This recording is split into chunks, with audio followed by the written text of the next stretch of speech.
Hello, everyone, and welcome to a captivating tale from history. Today, we're diving into The Queen's Gambit, Sophie Dorothea, and the Forging of a King. This is the incredible story of a woman whose personal suffering shaped an empire, a queen who endured a tyrant to create a philosopher king. Get ready for a journey through scandal, resilience, and triumph. Our story truly begins not with Sophie Dorothea's birth, but with an inherited scandal, the disgrace of her own mother. Imagine being trapped in a loveless, abusive political marriage to the future King George I of Great Britain. That was Sophie Dorothea of Celle's fate. Her affair with Count von Königsmarck ended tragically, leading to his presumed murder and her swift downfall. In 1694, she was divorced, stripped of all her titles, and imprisoned for life, becoming known as the Prisoner of Alden.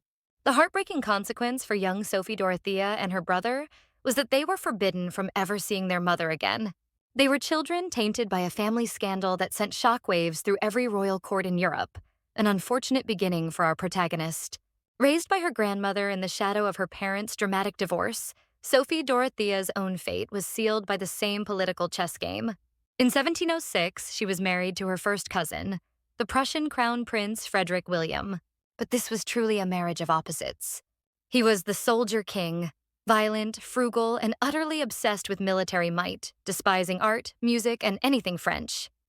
She, on the other hand, was the patron of arts, cultured, ambitious, and deeply loved literature, fashion, and science. She found the Prussian court a barren wasteland compared to her Hanoverian upbringing. He was initially infatuated, but she disliked him from the start. Within just a year, facing his physical abuse, she was already considering divorce. Their union was a fateful mismatch, setting the stage for decades of conflict. The brutality of the soldier king wasn't confined to the barracks, it permeated his family life.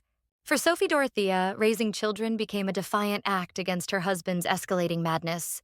She faced unfathomable losses. Her first son, Friedrich Ludwig, died in 1708 from a blood infection after his father insisted on forcing a heavy crown onto his infant head during a ceremony. Then, in 1711, Friedrich Wilhelm died from a violent seizure after his father insisted he be exposed to cannon fire, believing it would toughen him up. In a court where a father's pride was tragically fatal, Sophie Dorothea's primary duty became the desperate preservation of her remaining children. She would go on to have 14 children in total, each one a precious life to protect from their unpredictable father. Amidst this terror, Sophie Dorothea formed a powerful secret alliance with her sensitive and intelligent surviving heir, young Frederick. She actively nurtured the very qualities his father sought to crush. Frederick William, however, harbored a tyrant's rage against his son, despising Frederick's love for French poetry, philosophy, and playing the flute, seeing these as effeminate weaknesses.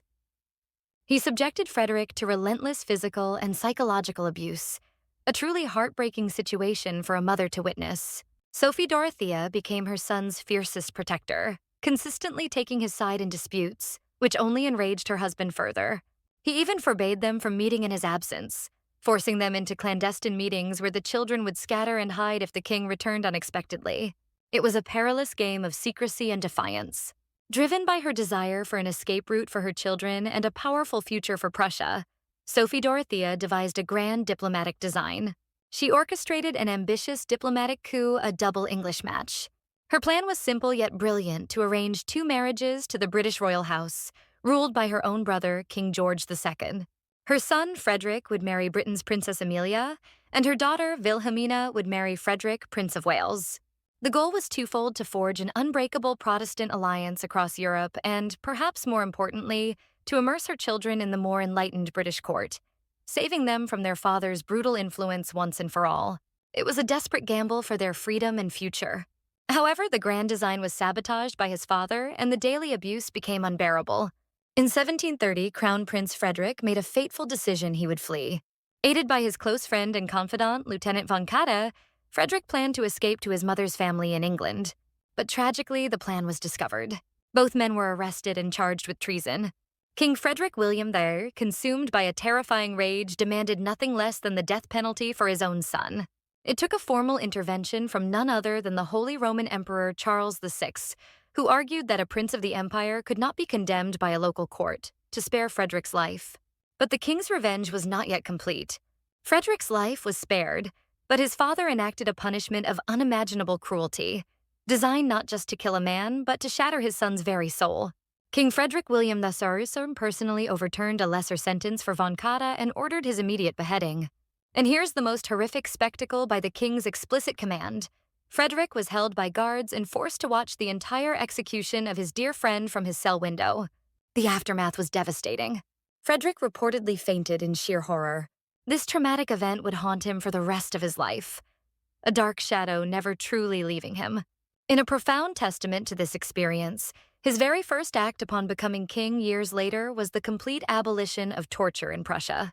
This pivotal moment shaped the king he would become. Finally, on May 31st, 1740, King Frederick William III died. For Sophie Dorothea, 34 long years of torment were mercifully over. A new era dawned, and her son, now King Frederick II, immediately elevated his mother to a position of supreme honor and influence. This was a son's gratitude on full display. He showered her with affection, respect, and profound gratitude, publicly commanding that no one was to criticize her. After a lifetime spent largely in the shadows of her husband's rage and tyranny, Sophie Dorothea finally stepped into the light, revered and influential, truly becoming the Dowager Queen Ascendant in the new Prussian court. Sophie Dorothea's ultimate vindication wasn't just the comfort of her final years, it was the glorious reign of the son she had saved.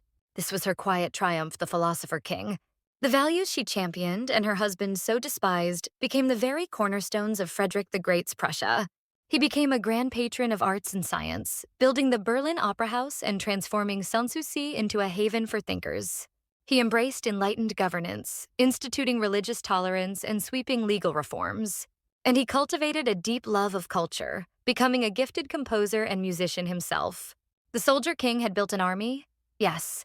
But Sophie Dorothea, through her unwavering resilience and profound devotion, had cultivated its soul. She had forged a philosopher king.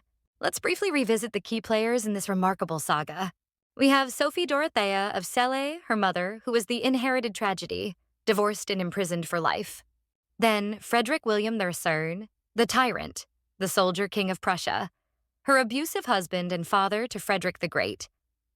Our protagonist is Sophie Dorothea of Hanover, queen in Prussia, who endured her husband's cruelty to protect and shape her son.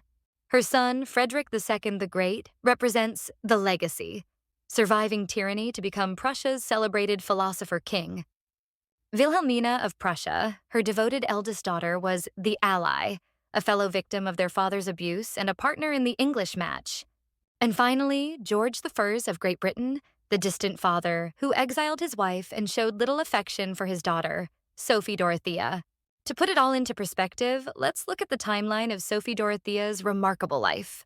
She was born in Hanover in 1687. In 1694, her parents divorced, and her mother was tragically imprisoned. 1706 marked her marriage to Crown Prince Frederick William of Prussia. Her famous son, the future Frederick the Great, was born in 1712. She became queen in Prussia in 1713 upon her husband's accession. Around 1728, the ambitious English match was proposed, but ultimately failed. 1730 brought Prince Frederick's failed escape attempt and the harrowing execution of von Katta. In 1740, her husband died, and she became the revered Queen Dowager. She passed away peacefully at Montbijou Palace in Berlin in 1757, at the age of 70. What an incredible journey.